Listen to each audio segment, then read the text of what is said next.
嚟到道灣商場出席道灣城永井豪珍藏基地嘅開幕禮。我係今日嘅大會司儀 Ivan 黃有良。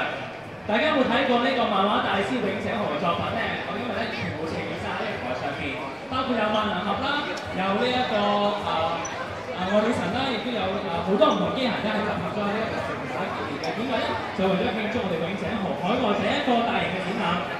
大家會記得出嚟啦！萬能俠落去朋友號呢一個咁經典嘅對白，我哋今日就將呢啲咁經典嘅場面咧，重現翻俾大家去見到。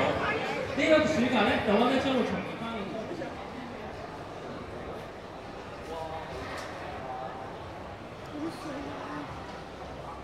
咩啊？